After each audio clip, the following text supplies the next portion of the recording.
So a few months ago, my wife Katie and I, we found a great deal on the nicest piece of furniture we've ever had. We spent a little bit of money, and then with like coupons and points, we got this dining room table. And we put it in our dining room, and we had to assemble the thing, and it's, again, the nicest dining room table, maybe the nicest piece of furniture we've ever had. And then within like 2 days, there was a crack on one side of it, and dings all over the table. And I'll confess that former Joseph would have been pretty frustrated by that, because I want my nice things to stay nice. But this time, I decided that I would embrace it. In fact, I kind of want it to collect more signs of life, because how stupid is a dining room table that has no signs of life, that's never gotten any use out of it? We are calling this unique conversation tonight the messy table, because I think that's what Jesus wants. Jesus was someone who modeled for us, and I think empowers us to not just run into the messes of this world and sometimes even disrupt and create some messes in this world, but activates us in those. I think that he, rather than wanting to create a sterilized and everything in its place environment, he wanted us to engage real life. And so tonight we want to engage real life. I want, for me personally, to avoid the temptation when things are uncomfortable. And I am more and more aware of my own ignorance or how my story is not like someone else's story, to try and put things into neat little boxes and solve complicated problems with simple solutions. I want us to experience the discomfort of real life tonight, because I think that's signs of life, and I think Jesus is glorified in the middle of that. And in the midst of the mess, I want us to celebrate something that actually unites us in the middle of real life. So tonight we're also going to invite not just those that are with me here, but you on the other side of that screen to celebrate communion. Tonight, we're going to jump into specifically the mess of racial division, inequities, oppression, and more specifically, we want to talk about the Black experience. And we're going to celebrate in the midst of that what unites us. But I have the honor of being in the room with some friends of mine. And these are, I was going to say several Black men and women within Radius, but there's only one man, Devon.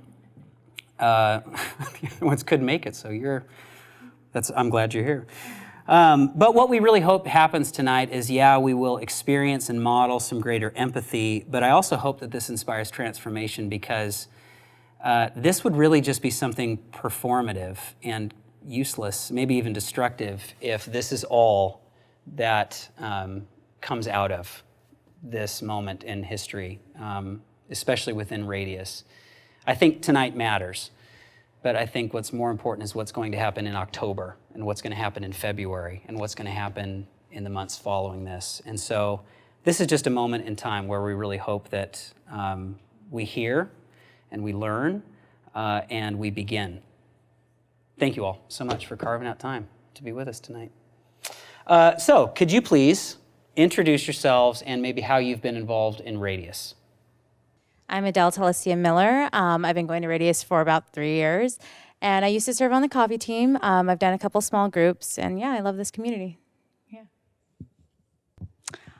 Hi everyone, I'm Stacey Carr. I've been a part of the Radius community for about 4 years, and I've been involved in Starting Point, and I'm also a part of the host team. I'm Joel McPherson, and I've been a part of Radius for about 4 years, and I've served currently on the Carbon leadership team. I do kids ministry, and I've dabbled in hosting, but not as well as Stacey or Devon. Thank you, Joel. Yes, I've dabbled in hosting. My name is Devon. I've been with Radius for 3 years. I've been serving for 2 years, and I lead a host team, lead a small groups, and host as well. So it's a great journey. My name is Corey Wilburn. I've been with Radius for 5 years, and I've been serving at Radius for 5 years, mostly with the kids ministry, the babies and first steps, and also with the tech team. I'm doing slides on Sundays. I'm Erica, and I have been at Radius for about 7 months now, and I lead the worship team. Yeah.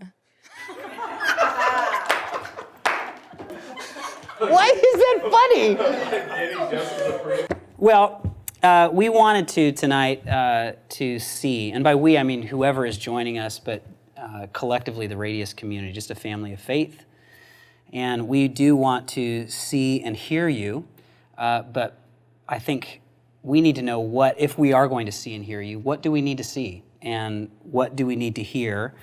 What would you tell your family that you're going through right now? Because we love you and we do want to know what we need to see and what we need to hear. Well, I love how you always make it known in the sermons that you'll meet people where they are, because a lot of people are intimidated sometimes of like communities like this where everyone seems like well-to-do or educated and whatnot. And so I just love the idea of meeting people where they are, welcoming them, introducing them to, you know, a warm community and getting it started there, really. I'll just say, I think there's just a lot of conversations going on right now. I think Black people in general are having a lot of conversations with family and friends. They're having conversations with their non-Black friends. And there's just a lot of conversations happening. You know, I had a conversation with my best friend of 25 years from Reno, who is white, and we've talked about race here and there before, but she just really wanted to hear more and ask questions that she hadn't asked. And, you know, she's got 2 young girls and is always asking, what can I do? Things like that. And just, you know, having those sort of hard conversations, but also feeling like I could uniquely help her in terms of having grown up, you know, in her city, which is Reno, Nevada. It's not the most diverse area. So, you know, giving her perspective of a Black person who grew up in that city, you know, what she might do in terms of socializing her white children in a multicultural way as much as she can, which is basically, she'd have to be very, very intentional about it. But just talking to her about, yeah, it's hard to be a part of this, but you have to start somewhere. And I think I'm having a lot of conversations with my Black friends who are having tough conversations at work, are having conversations that they don't really want to be having at work. I think what this climate has done, it's brought up just a lot of intricacies of race, the hurtful parts of race, that we don't really have to think about that much, you know, but they're all at the forefront. And so there's all these memories, there's all these experiences, all the things that kind of go unspoken day in and day out. Like right now, they're kind of up here, and it's like, oh, okay. We got to think about that now. Is a part of that, are you grateful for that, Stacey, right now? Are you exhausted by that? Do you feel? I'd say exhausted by it, but I also think that there's only good that can come from it. But what I think is important is that we take it at our own pace. You know, I don't think we have to talk about everything all at once or answer everyone's questions right then, or even if our companies want to hear this or that, like, we don't have to be on everybody else's timetable. But I think there is something about if there is undealt with pain or conversations that need to be had that had been ignored or put on the back burner, I think it's now a good time to start talking about those things. I feel tired. I feel, you know, a lot of conversations that I'm having with my Black friends who are also tired. And it's not like we're tired of being Black. We're tired of the fact that people are just now seeming to recognize that there is systemic racism when there are ways that we've been telling you this like our entire lives. And then we're also just sometimes, you know, there are conversations that need to be had, and I agree with you, Stacey. You know, it's like we don't need to be on other people's timetable, but it's just kind of like I don't want to. Sometimes I don't want to have that conversation. Sometimes I want to be like, It's not my job to teach you, right? Because, you know, my labor is not free, and my time is not free. Just on a basic level. Yeah, just on a basic level, and so, you know, there are some aspects of my own history and culture that I had to learn for myself in recent years. So it's like you need to do the work if you're truly dedicated to kind of ending systemic racism or dedicated to knowing what we're going through, do the work yourself, and don't ask me to do extra work to make you aware of what has been going on. And be willing to pay for people who have put in a lot of work True, to help very people. true.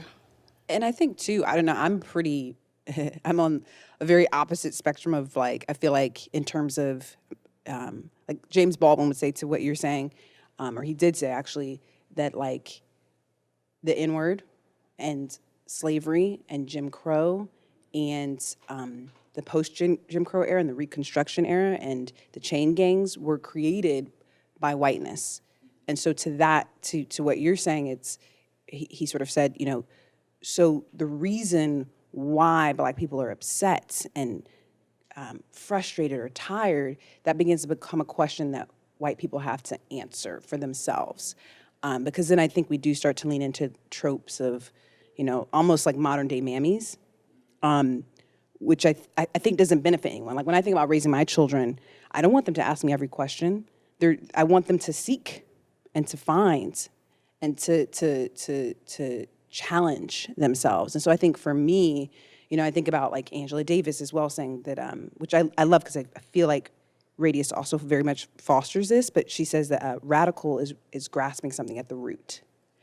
And so I see myself as a radical. Like I love my friends who have questions and I want to help, and to an extent I will. But I think people have to get really radical in terms of if we're going to create change, it's gonna have to take other people and their voices in order to create that, because we've been doing it for 400 years. So that's sort of where I stand. I'm like I'm excited about what we're doing, but I also think it's important to challenge people that after this, as you said too, when you entered this, after this, it's time for people to find out for themselves too. Mm-hmm. Thanks, Joel. I kind of wanted to speak to one of the points that Corey was saying, like us being, you know, a little exhausted of having to try to like continuously explain things. And I love that. It's like, it's time for you to take the opportunity to learn. Because like she said, like there are things we just were not taught and in school or by our families, but also because they didn't know, like, where do we find our history from, right? So this is digging a deep well that we have to search in. And one of the things is, like, while you're searching, and this is to anyone that's trying to learn our history or just understand us better, when you arrive to certain things, like, and it's been interesting. I'm treading lightly on how I'm saying this, but instead of making it about like, oh, look, I discovered this. I am so aware now. Look at how amazing I am. And just remembering, like, I love that you are trying to do better, not just for you, but for your children, so that, you know, my mixed son doesn't have to grow up in the same broken world that we're growing up in. Just take a moment and think about when you call your friend and you're like, I just discovered this. It's like, I've had those conversations and I love you, but yeah, we're kind of tired of hearing those ones. Like, we get it. Pat yourself on the back in the mirror and then like move on, because it starts not becoming about what the real issue is. It starts becoming about you being a better person, which awesome. But we're not working to make you a better person right now. Like, if this is what you're doing and you're trying to search and help another person, it should not be about you. And I know that's a weird thing to think about, but it's really not focused on you. And so I've had many conversations where I've tried to explain that, and they've gotten offended. Well, like, well, I did all of this, this, and this. And you're like, I get that, and I'm so happy. But you turned it around into you being so great. Like, are you not realizing that we're talking about that very thing right now? Like, that's what we're trying to explain to you a little bit. But yeah, so I love that you said that. Just dig deeper and search for yourself. And then once you come to a new understanding, take that and maybe share it with someone who you know doesn't understand. Like, don't bring it to me. I know. I'm aware. So move on to the next person. Like, start building instead of going. Sometimes it feels like my friends come to me and you're not going forward, you're going backward a little bit. So, yeah. Well, they want your approval. Right, and I don't need to. Did I do okay? Is this enough? Exactly, Did I say Joseph. the right thing? Come on, that's what it Right? feels like. Yeah, there's no merit. Like, I'm not going to give you a woke merit badge. Yes. Like, don't come to me for a cookie, a merit badge, an award, a trophy. Yes. You have to do the work because it's the right thing to do, and because it's going to make the lives of millions of people better, and it's going to make the world better, and not because you finally learned this one thing, or like your experience is going to be better. Right. Yeah. And it's because it's what the Bible says. I'm literally mind blown when people they're either existing in this world without addressing any of this, or they're starting to finally realize how the Bible and this topic connects, because literally it says, love thy brother as thyself. Yeah. It's simple. Yeah. And so it's just interesting to me that Even the biblical concept of repentance. If there's something to repent from, a lot, and still to this day, a lot of ancient cults, the way that they would please their gods is hurt themselves. Like, I didn't know, I'm so sorry, and they would flog themselves and bleed. So, okay, gods, are we okay now? Do we look ashamed enough, sad enough? Right. Jesus comes along and says, repent, which literally means you have to turn and start taking steps in a different direction. Yes.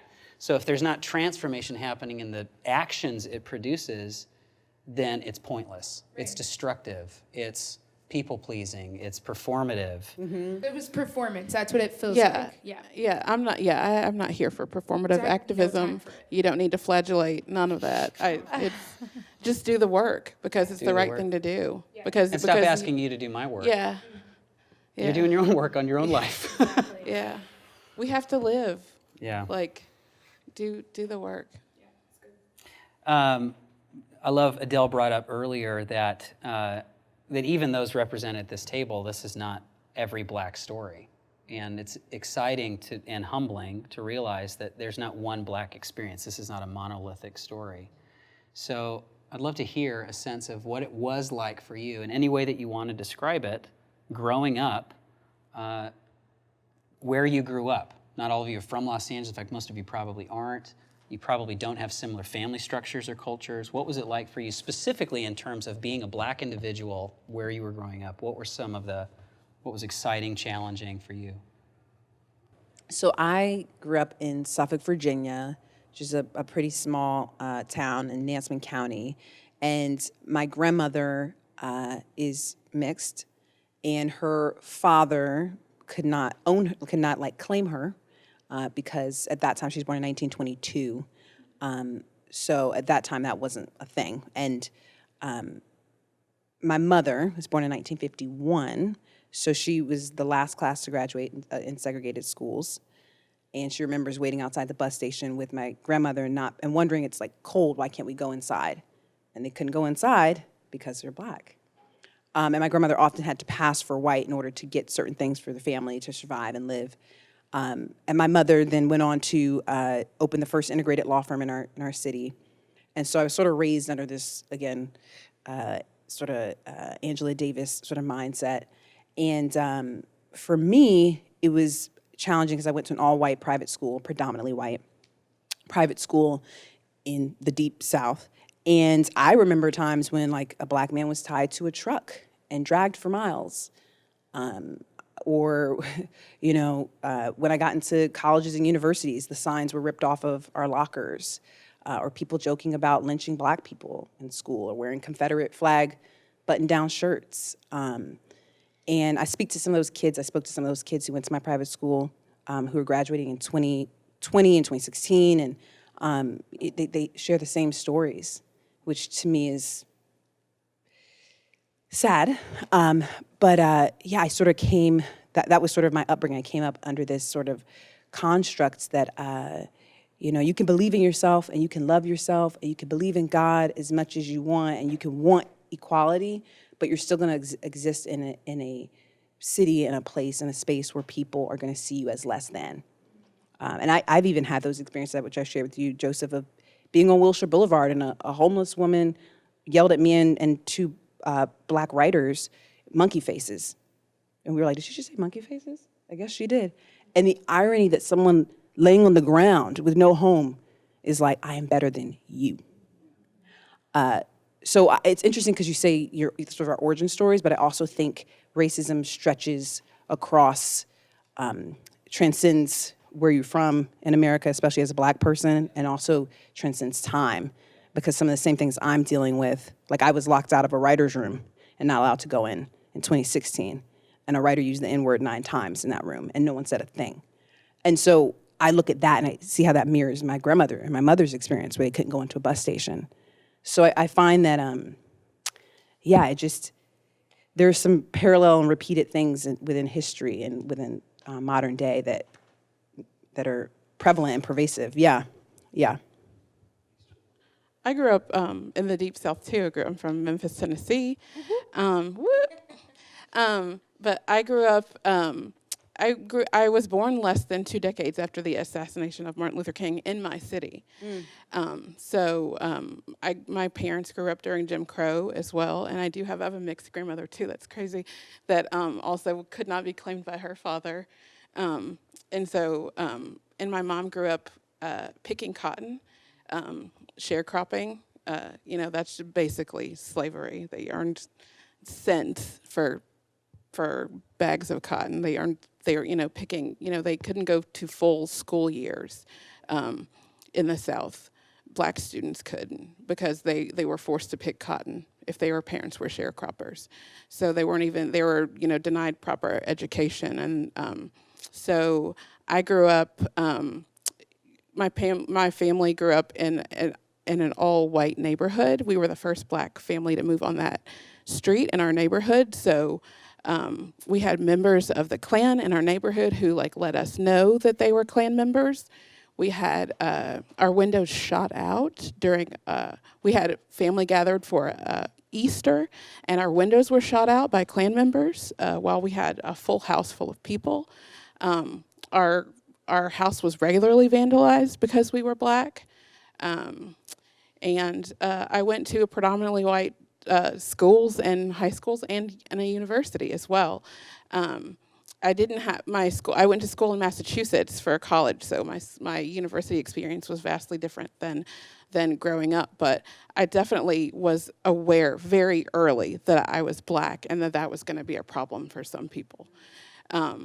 At home, I was very, my blackness was something to be proud of, and it was nurtured and that kind of thing. But definitely when I got to school and in extracurricular activities, I was super aware of being the only black girl on the team or the only black girl in the classroom. So it was, and then I still see my nieces and nephews going through experiences like that in Tennessee and Alabama and North Carolina, like today. So, experiences that my parents had, that I had, that my nieces and nephews, the next generation of my family, they're still experiencing today.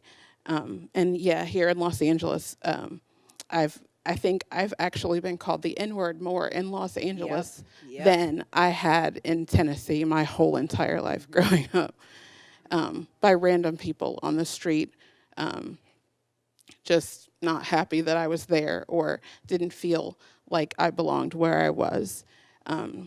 I even have been stopped by the police in the middle of the day while walking my dogs, which was extremely terrifying. And I was, stopped and searched and questioned, just walking my dogs it was like mid-morning in Hollywood. So, that happens, and it's a very real experience. And, and on top of all of these things that we experience, we still have to go through the normal everyday life things that white people have to experience. Mm-hmm. My story is very different, and thank you so much for being courageous to share that. I'm completely baffled by the whole thing. It's very difficult for me because I feel like I'm on a different spectrum because of where I was born and raised and where I grew up. And right now where I'm sitting is in a very kind of scary place because I don't know what to think because everybody's thought for me. And the problem with that is that there's an element to me to where I lean more towards feeling like I've experienced white privilege.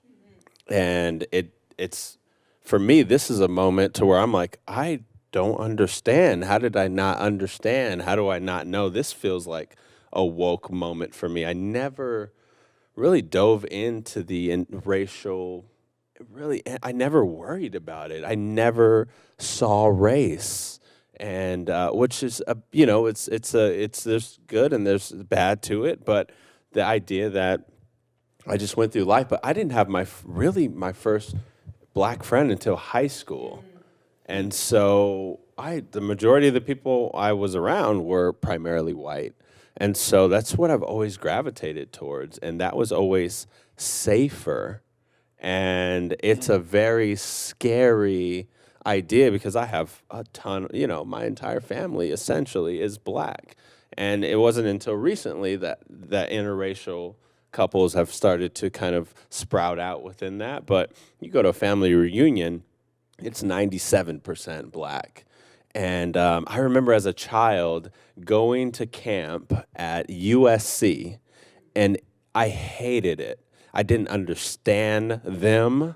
I didn't fit in. They had jokes that I didn't understand. I was like, I don't get it. White people or black people? Black people. Okay. Sorry, yeah. And I didn't get it. I was like, I don't understand. Why are they doing this? Why are they talking like this? Why? I felt so out of place.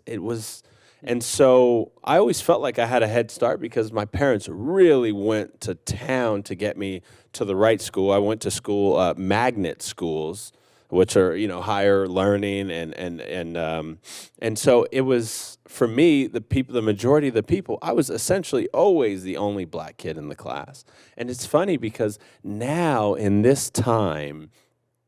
Experiencing what's happening now, I now see things differently. So I grew up with ADHD. So I still have it right now. If you're probably on camera, you see me twitching every 5 minutes. So don't judge me out there. But the thing is, this ADHD was always the answer as to why something didn't work out for me, why something fell through, why teachers treated me differently, why friends never picked me to be in the group for group projects. That was always the reason. And I am, since I'm still like wobbling between both sides, I can't for sure say, oh, now it makes sense. It's because I was black. I can't say that 100% sure. Right. But there sure is more of an awareness and awakening to say, whoa, maybe I wasn't the problem. Not that ADHD meant that I was the problem, but maybe I wasn't the problem. And so as time went on, I was raised to dress differently, to speak differently, to talk on the phone a certain way. And so there's a certain quote unquote white privilege that I had when somebody called me for an interview. They spoke to me and I spoke eloquently, and so, of course, they wanted to bring me in for an interview, no problem. And by that time, I had already won them over. So seeing my race sometimes was like, there's really no way to get out of that. And most of the jobs I went for, it kind of felt like I didn't experience that. But yeah, for me, and I'll sum it all up, but for me, this whole what's going on right now is very unfamiliar, very uncomfortable. And what tires me out is the fact that I've always had these thoughts subconsciously. And people ask, why are you tired? I'm tired because there's a whole layer, a whole new realm of thoughts that I have to think outside that I didn't even know I was thinking. And so walking down the street, I see somebody coming through. I want to make sure that I don't scare them. But here's where the white, quote unquote, white privilege kicks in. I don't scare people. You see me walking down the street, I don't intimidate people. I'm dressed like a prepster. People are gravitate to me. And so I haven't had to experience that. And so there's that idea that there's a part of me that really doesn't understand.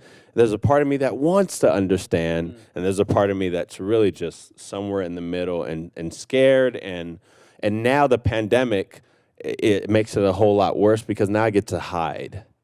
I don't have to say anything. I'm not on Instagram. You don't see me anywhere. I don't go out. I don't talk. I don't talk about it. I went to one protest. I don't do anything. And so the pandemic has allowed me to just say, you know what? Let me just see if this kind of goes away. And it's not going away. And I'm not sleeping. And that's real. Thank you. If I can quickly just say, because I think something you referenced was the politics of respectability, and for people out there who might not understand that, it works for some people, it doesn't for others. And it is the idea, which you'll see in like I think Booker T. Washington kind of had the same train of thought in some ways, that if we dress a certain way and we act a certain way and we speak a certain way, like I went to Northwestern and I thought like once I graduate I have a degree and people are going to treat me a certain way.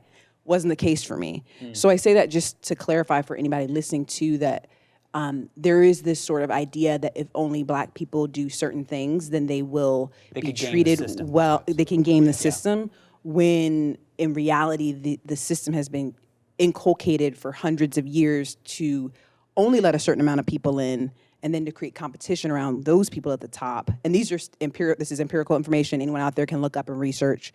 And it works for some and it doesn't for others.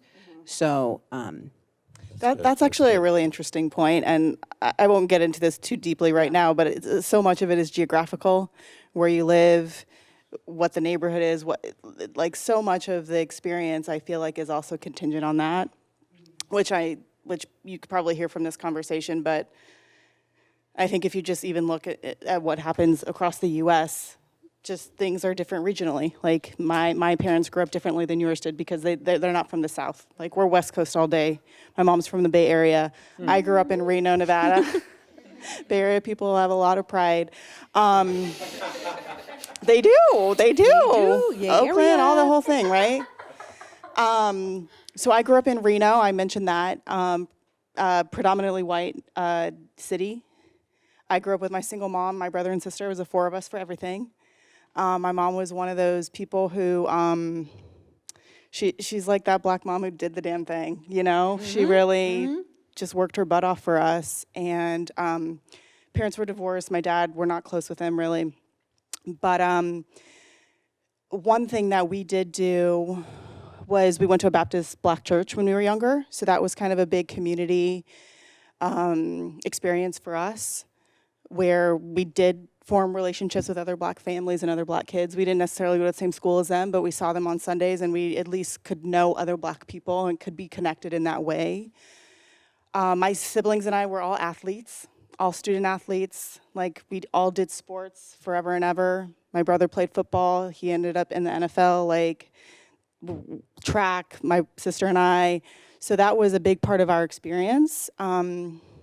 But, you know, like some of you guys have said, definitely the only in a lot of classes, definitely the only on a lot of teams, and you experience, you know, being on the cheerleading squad and you're the only one who doesn't do your hair like everybody else and all that stuff. But I'll be honest, growing up, I wasn't like hyper aware of race. You know, I wasn't really hyper aware of racism. I never felt at a disadvantage. I never felt like I couldn't do anything. Yeah, I didn't feel a lot of, I don't think I even had a lot of awareness, to be honest, but I went to college out here in Los Angeles, and I just remember like living in a dorm and like being in the bathroom and like all the women at the other sinks were Black women, and I was like, this has never happened to me. You know, and I was just like, I just really loved being in a diverse school, in a diverse dorm. I was a part of a campus fellowship that really talked about cross-cultural relationships and racial reconciliation. I was majored in sociology. I've always just been a very cross-cultural person. It's always been super important to me. But I think just I was really starting to think about, like, kind of like what you were saying, Devon. It was like, oh, like, I wasn't really aware of it then, but I look back at these interactions growing up, and like, that was really weird. Even that girl who I thought was my best friend, she would say some things not right. And I'm just hyper aware now. I feel like I'm almost too aware now, especially like being a professional in the workplace with everyone talking about diversity and multiculturalism and diversity hires and things like that. I never thought about that stuff growing up. And now I have to ask myself if I'm a diversity hire. And I hate thinking about that stuff. I can't even tell you. And I'm not the only one. And it's just always tricky to have an extra question now. Yeah, I really related to what you said. Like, is it the ADHD? Is it because I said or did this or that? Was I not as approachable? Was I not this? Like, if I'm in an uncomfortable work setting, like, let me think about all the things that I did wrong, because it can't just be that they're all white and I'm black and it's just weird. But it could be, but I don't know. You never know for sure, but we still have to think about it.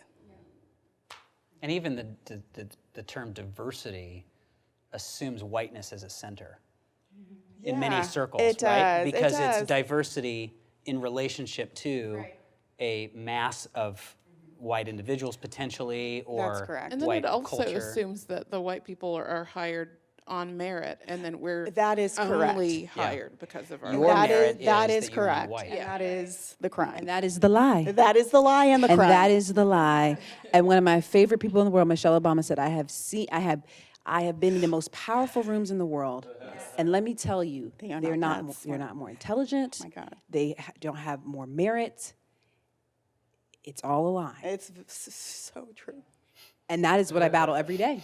That is so true. Yeah, me too. We both work in the entertainment industry. Let me tell you, it's a lie.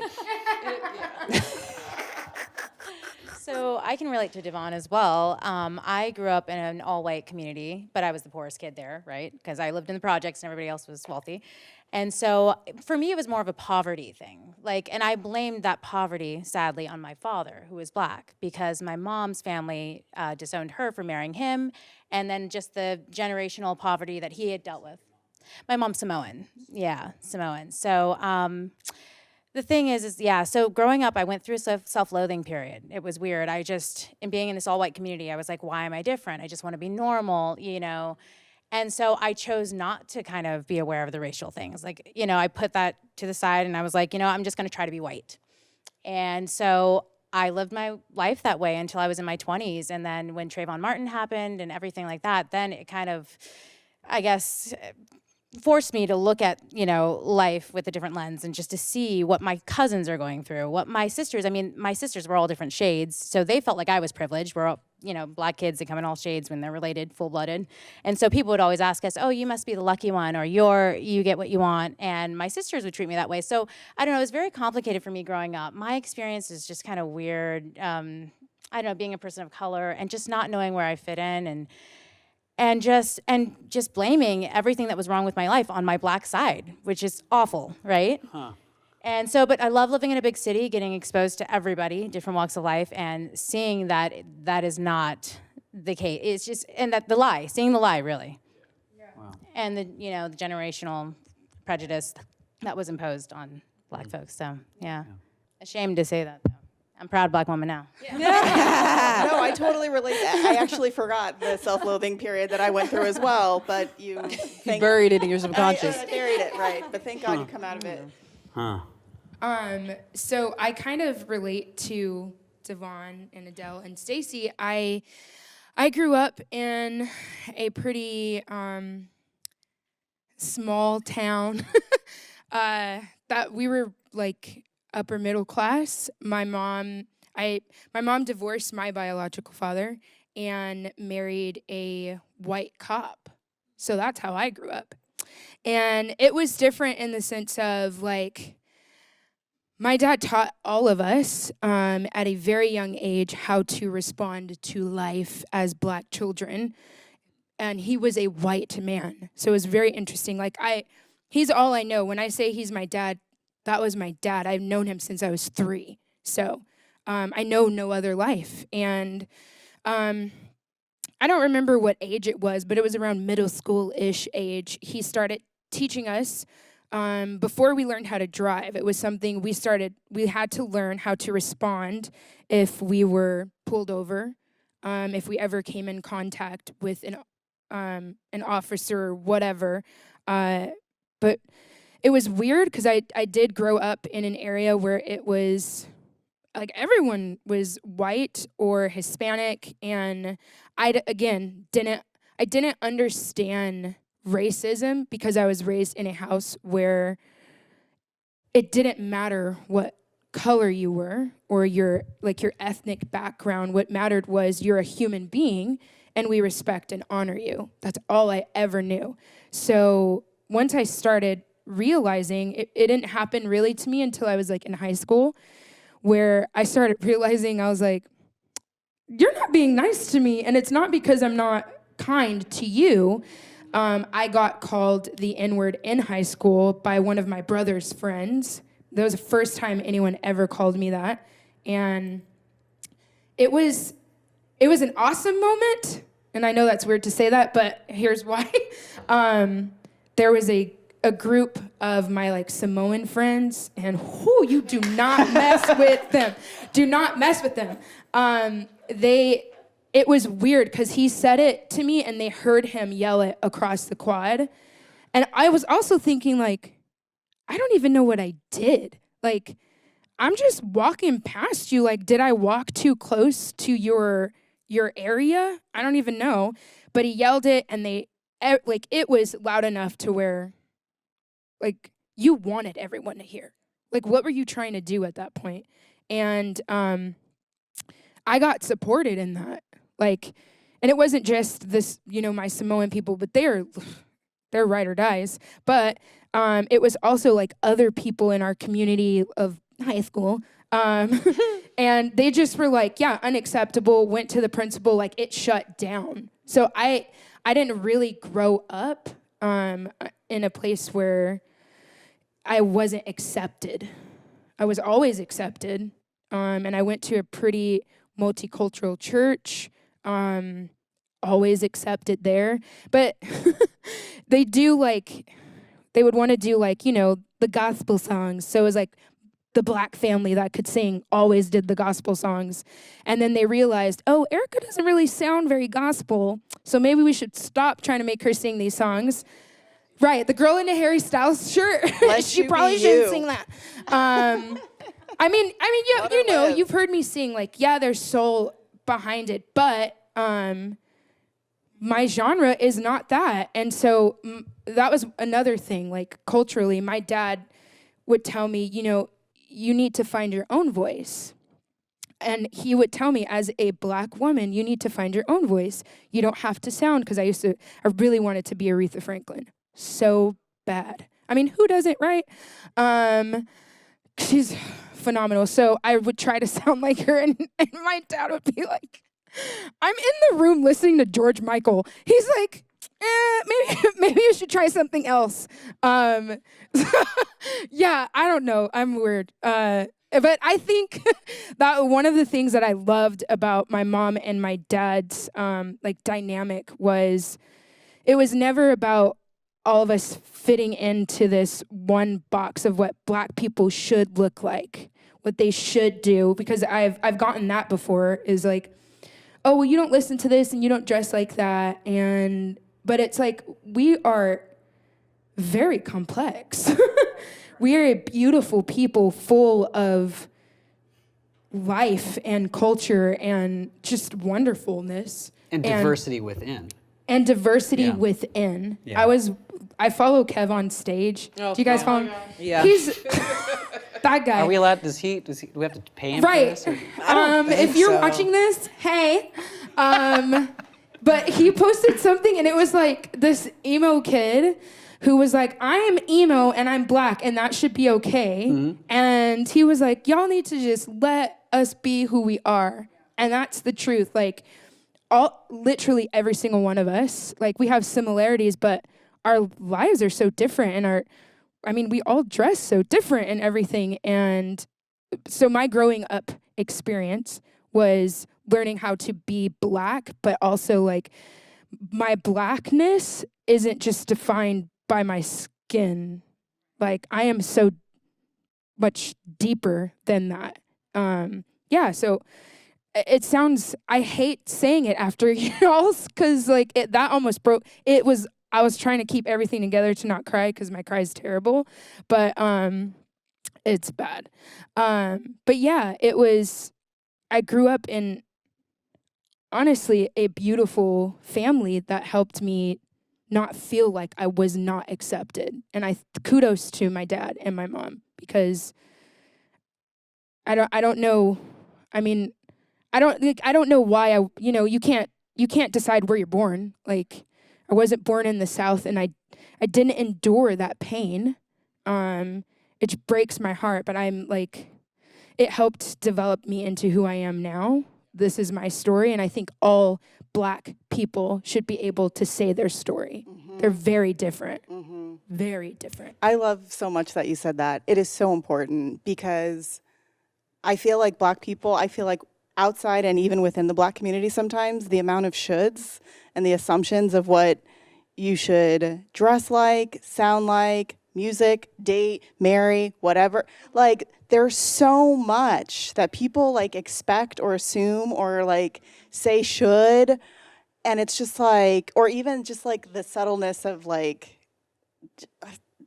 I don't know, without even saying it, there's a suggestion, you know? And it's just like, let us live. Like, everyone else is living, doing whatever the freak they want. Like, I don't want to hear anything. We deserve all the options. We ain't got to explain nothing. Yeah, I've always longed for that kind of understanding too, because it's just like I can wear kente cloth and a Rolling Stones t-shirt at the same time, because that's who I am. Come on. Like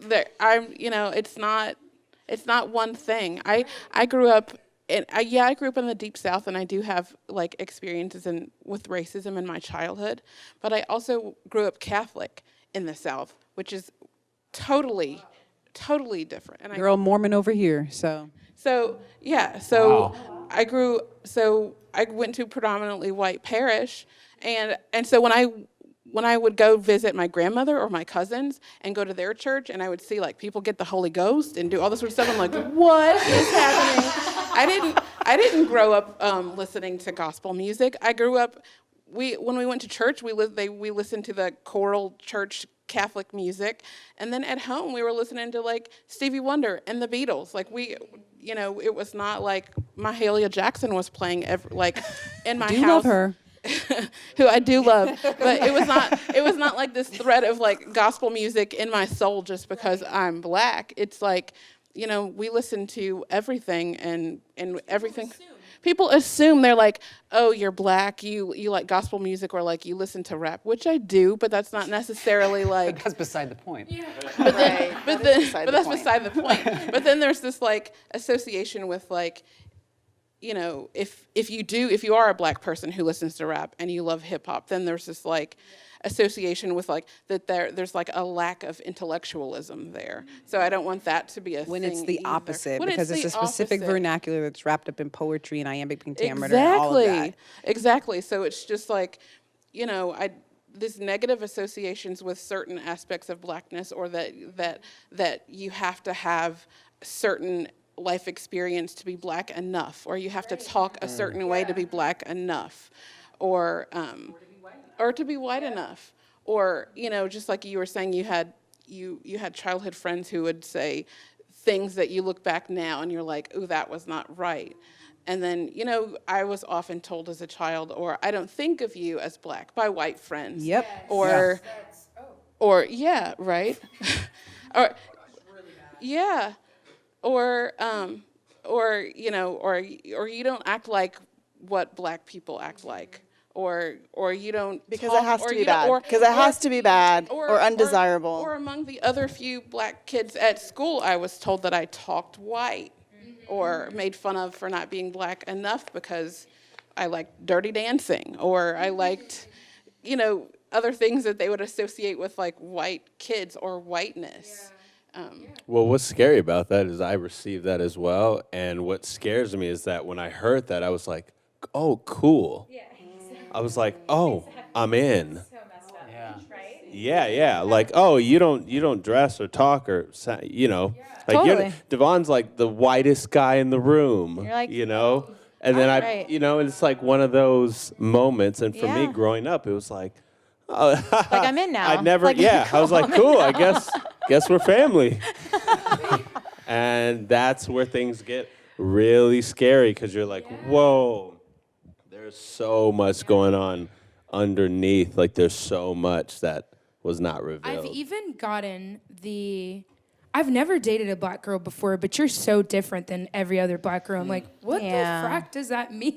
Yeah. Like, I don't understand that. I didn't understand that. Also, I was like in high school, so whatever, but those words just, I don't know if they knew that they were saying ridiculous things, but they're ridiculous things to say. Like, you're lucky that you're dating me whether I was black or not. Tell them. Right? I mean, he ain't dating me now, but still. I'm not dating anyone now. Camera. Zoom in. Oh my God. We're not cutting that out. Oh, gosh. Yeah. I remember I had a white boyfriend in high school, and I remember being told by a white girl who also, I guess, was apparently vying for his affections, but, I got it like that. We were in class at school, and she told me to go back to Africa, and that I was taking her men. Like that was a thing. And I immediately recognized that was like, she heard that at home somewhere. Absolutely. That was not, and I remember being like, what? That's a thing, apparently? Like, and it was not enough that I was like the only black kid in this AP class. It was not enough that like that this boy and I truly liked each other. It was like we had to deal with things that I had to deal with things by dating him that I thought only that I had seen on television, and that experiences like that would like become commonplace. It was really strange. I want to read something, and I'd like for any of you to respond to it. What unites us as a church now? What would it mean to be alongside the black community in the United States, and certainly in our church, which over the years has experienced kidnapping, slavery, the injustice of the Jim Crow era, the litany of contemporary sufferings that mark our lives now? It would mean that, as an act of love, the church says, it should not have to be this way, and I will spend my life beside yours, testifying to the value that our faith places on your life. Is that what you would hope your family of faith would be to you, for you now, for you ongoing? Is there more that you would add to that or clarify within it? We do want to know. We want to know certainly how to pray for you, but beyond that, how we can be activated to serve you. We're a family, so help us be that family in whatever way you want to. I think the thing that I'd love to start by saying is, as the people of God, as people who know the heart of God, and that Jesus was inclusive through and through, and was intentional through and through. Corey mentioned earlier about doing the work, and a lot of it is studying and reading books and looking into history, but this work is relational, bottom line. You talked about it a little bit in terms of being racial reconcilers. That needs to be a lifestyle for the church. For people who are not black, who want to be a part of this, if you don't have black people in your life, you need to go out of your way to make a friend in a real way and just be friends with people. You don't got to ask them all these questions about being black, this, that, and the other. You can. But, I would say I know a lot about white people. I know a lot about Latino people.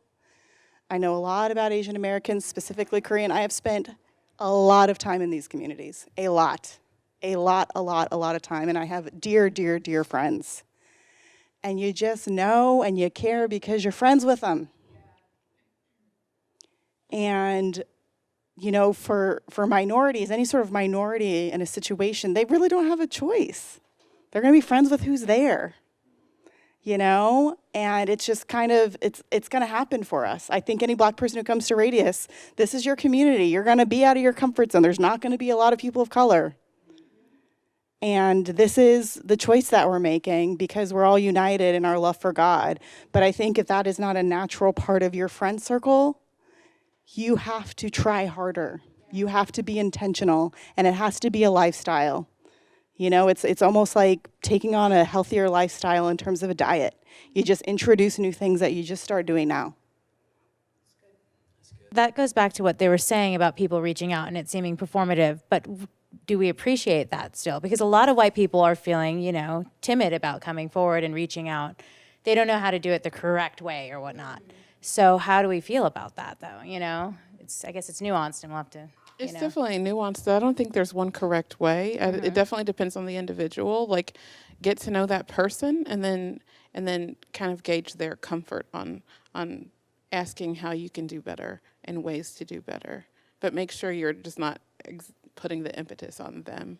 Exactly, because I think we have to be careful. It's not the job of the oppressed to coddle the oppressor, and as hard as that is for people to hear, it's just, these are things that are, we are trapped in history, and history is trapped within us. So these are things that just are in us. And so I think I would say to the community, I know that a lot of times I might come off abrasive about it because that's just how I am. I'm just going to be real. But when I talk to a lot of people in the community who are white, there usually is either a performative allyship or a passive victimization of, well, I don't know what to do or say. Well, I walked into a private school at 12 years old and I had no knowledge of what to do or say. And guess what? I figured it out. And so more than that, I think a lot of people in the community and without the community say, like, they almost react when I say that you need to take a stand and be responsible, as if I'm asking them to be an abolitionist in the 1800s and they're going to have to keep slaves in their house and they're going to risk their lives. I mean, to me, you should be willing to risk your life, because that homeless woman who was on the ground, I would have put her in my car if I had to. And I don't say that to pat myself on the back. That's just, if we want to live the gospel, we have to live the gospel. Yeah. Yep. And so I think that people have to be that excited about our causes as much as we get excited about things for other people. Like when I see 750,000 women out there marching for the Women's March, I'm like, where are people marching for Black people? And you don't have to march, but you have to find a way. If you see someone being mistreated, if they are a stranger, I don't care if they're your friend, stand up for them. Like, I found myself getting shouted down by white men in different places because I'm defending a Black woman or a disabled person and it's just, that's gonna be the risk. That's just going to be the risk you're going to have to take. And if you can't take it, then you have to reevaluate what it means to follow Jesus. Yeah. Yes. Yeah. Because 1,000% that's where Jesus would be. Right. How often he was ridiculed for standing on the side of the, quote, wrong person. In any cultural moment, how often that happened. Yeah. So I just wanted to double down on how important what you said was. So good. I kind of had, you asking that question, I had a conversation with my mom. I let her know we were doing this, and she was like, this is so exciting. She did it just like that, and I look like her, so it was pretty much the same. Just different hair. But one of the things that we were both talking about is how the church needs to do better. And I'm not talking, like, Radius, I will say, if you don't have a home church, even if you do, visit, watch videos, because this is good ground. This is good soil. This is a good home. But church globally, like Big C church, I think we just have to do better, because I've noticed, I've posted things on Instagram and I've gotten some interesting statements when I say Black Lives Matter on Instagram, social media, whatever. And they just say interesting things. And I'm like, you're telling me, as a follower of Jesus, you say you love him, so you should love his people as well. This should be no question. As a church, our job is not to condemn and to put down another human being. We just want to be treated as humans, really. Like, bottom line,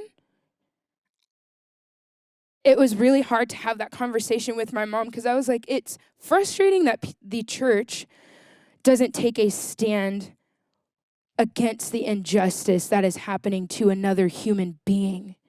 He was human, and he was treated lower than an animal.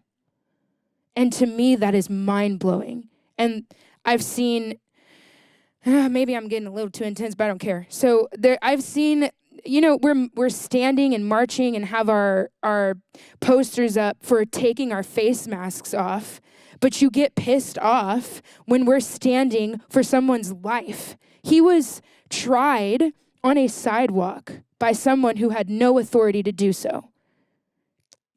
I just feel like, and I'm speaking specifically to the Christians. This is aside from anyone else. Like, I just wanted to say it to the people who call Jesus their savior and say they love him. If you have a problem with someone saying Black Lives Matter, you need to check your heart, straight up, because we're not discounting other human beings. We're just saying we want to be included. That's simply it. That's it. I want to be able to accept a job position without me thinking like, oh, it's probably because I'm Black, but let me go in. I can just get my foot in the door. No, I am qualified for this position, and that's why you're hiring me. I want to be able to walk into a store and not be followed because you think I'm a criminal. I want to be able to pick up groceries and walk home and you not take me down just because I fit a profile or it's stupidity, really. It's ignorance. It's sad, it's depressing, and it's disgusting. All we're asking is that the church would stand against injustice. We need to do it because we've sat on the sidelines and been so quiet, and we stand up for ridiculous things. But when it comes time for us to stand up for the people that Jesus died for us just as much as he died for anyone else. Our lives matter just as much. And it would just be nice if you would just stand against the injustice. It's not okay. And the church needs to wake up. That's how I feel. I'm just sick and tired of us. It's just ridiculous. It leaves me speechless at times. And it's people that I look up to or looked up to, definitely lost all my respect, for sure. But I looked up to you. And then you say words like, and this is not just one person. I've experienced people like, oh, you liberals are so sensitive. I'm like, this is beyond your political status, okay? Yeah. This is beyond all of that. I don't care if you're a Republican in the Green Party, I really don't care. And God does not care either, to be honest. Because what you're doing is destroying the life of someone that he created. And you're okay with it. And let's say you didn't destroy it, but you don't care that it's happening. Maybe you care that it's happening, but you're just going to be quiet and fight for things that really, like when I saw people protesting for them, like they wanted to take their masks off and get their hair cut. I was like, are you for real right now? Again, the life of someone else is less important. We got to stop. It's just nonsense. I feel you. I've sensed, or I've experienced personally, and I've heard it from other people, is just this idea that we as a church are embracing this kind of movement because it's what's in, and it's this idea of like we want to stay relevant and we want to be like CNN or things like that. And so for the record, That's I not don't what I really would care think. to be like CNN. I'm like Revolve, maybe Coachella. it just shows how much the people that I talk to don't know what they're talking about either. But there's this idea that if this is stirring up in you and there's an irritation as to why are we still talking about this, it feels like there's a more simplified, and you even said in the beginning, like let's steer away from that. Mm-hmm. That idea that there's a simple answer. Why don't we just talk about God or talk about Jesus? And I think even Jesus didn't necessarily do that all the time. I think a lot of his language was within the context of what was happening around his environment, right? And he appeased to what people wanted, the change and what was happening around them, and that's what he spoke against or spoke for. And so I think he was constantly changing, but a lot of it, there's a foundation in everything that he spoke about, but every place that he went to, he was talking about something different that had to do with them personally. And I think that's what's happening here. I think we lost Kobe Bryant, and that's what we were all talking about. COVID hit, and that's what we were all talking about. Now this is happening, and this is what we're talking about. And I think if there's some sensitivity to like, when are we going to move on, or why can't we just like end this? I think there is something that you have got to ask yourself. I think, and I say that I'm not just speaking to you, I'm speaking to myself as well, because I personally don't like confrontation. And so anytime these things are happening, I feel the stirring. But the great thing about God and his people and things like this that are being talked about is that I get to experience confrontation in a way that brings forth growth. And that is so exciting, and that is very scary at the same time. But yeah, if you're out there, if you're watching this and you've discontinued church, or you've discontinued the news, or you've discontinued all of what's happening right now because you're just like, get over it, or we've heard everything we need to hear, realize it hasn't even been a week since another African American or black person was killed. And so it's like, it's still going on. So like, just realize that stirring is actually more of a nudge, a wake-up call in some way. So that's what I would say. You can come together with us by just continuing this with us until we kind of get to that moment to where we actually are experiencing some real change. Yeah, I feel like the church is uniquely positioned in a way where to fight for Black lives, because the church has always been, at least the American Christian church, during the civil rights movement, a lot of the meetings were held in church basements. So I feel like the church now needs to look back on that time and say, what can we do? What were we doing then to stand up for our brothers and sisters in a way that we're not doing now? Because this is the same thing that's happening. So we need to stand up as people of faith and as Jesus followers for our brothers and sisters who are suffering, who are actively suffering. So, we still need to, there's a lot of conversations, that need to take place, but there is also just like, we want you to stand with us, see our pain, see our color, see what we're going through, and stand with us in that, and then act. It's not just enough to read and learn, because that's amazing too, because that's part of the work, but that's just the first steps. Right. Just fight for us the way you would fight for yourself, because we are one. Jesus died for all of us. So fight for us like you would fight for yourself. If I can marry it really quickly with Stacey's comments, and then I want to lead us in a time of communion, is, Corey, that is so brilliant to say, like, the reading is good, but standing with the person, to me, the word I would put to that again is transformative, because I think about Jesus, and I think I could give you his biographies to read, right, and you could do a book report on Matthew, Mark, Luke, and John. If you've not had an interaction with the person of Jesus, you have not been transformed. If you've not formed a relationship with the person of Jesus, you are not going to be transformed. And this, rather than being a moment, if this really is going to be a transformation in the American culture, and the church gets to lead the way in that, it won't even be half of the work just to read about it. We have to be transformed by the people who really are at the intersection of the pain of the world. We need to be transformed in relationship. So thank you. Thank you all so much. I don't know what your experience is with communion, but as it's been practiced throughout generations for the last 2,000 years, often it was a moment of protest. Protest against what kept people comfortable, protest against what kept people out.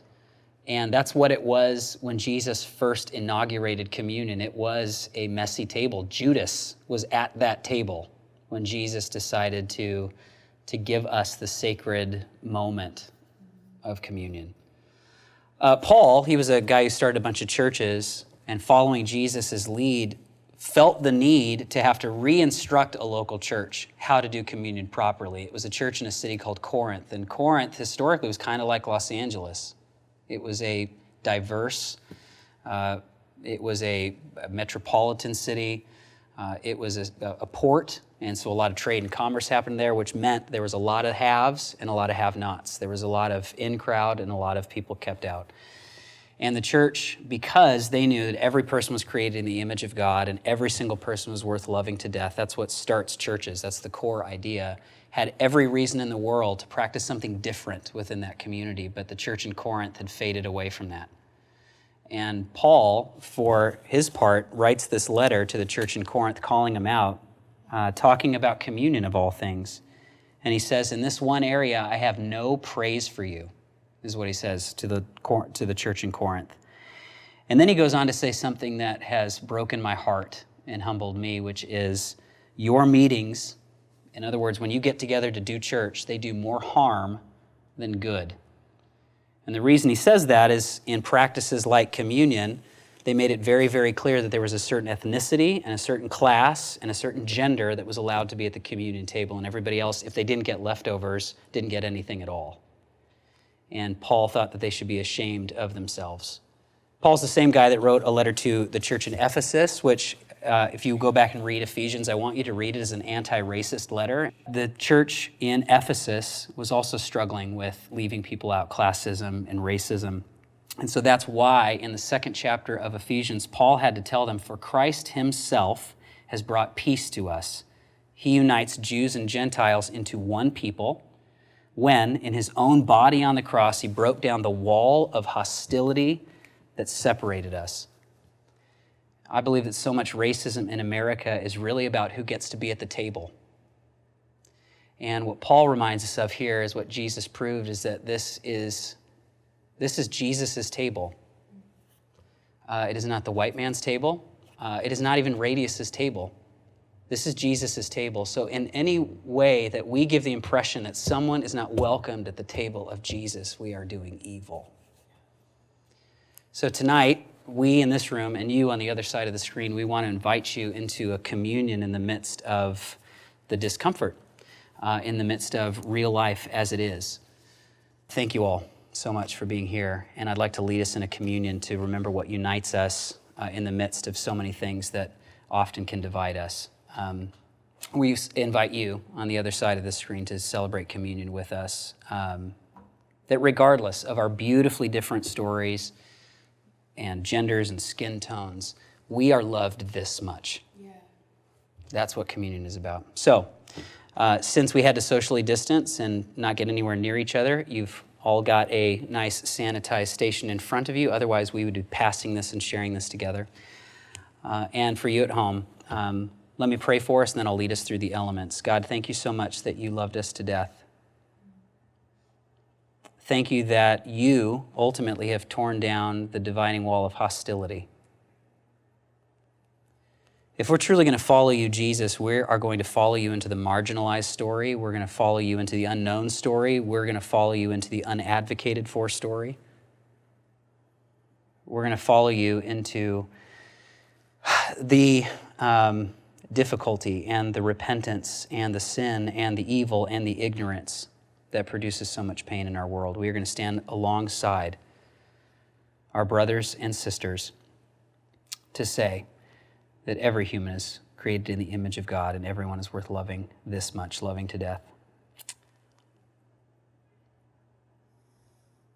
On the night that Jesus, you were betrayed, you took the bread and you gave thanks, and then you ripped it apart, and you told us that this is like your body, which was broken for us. And just like the disciples did that night, we tonight eat and remember your sacrifice for us.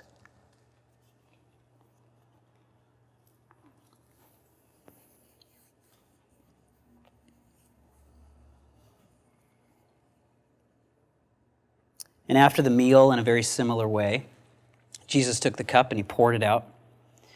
And he said, "This is like my blood of the new covenant, the new law. This is the new life." And just like the disciples did that night, we drink and remember his sacrifice for us.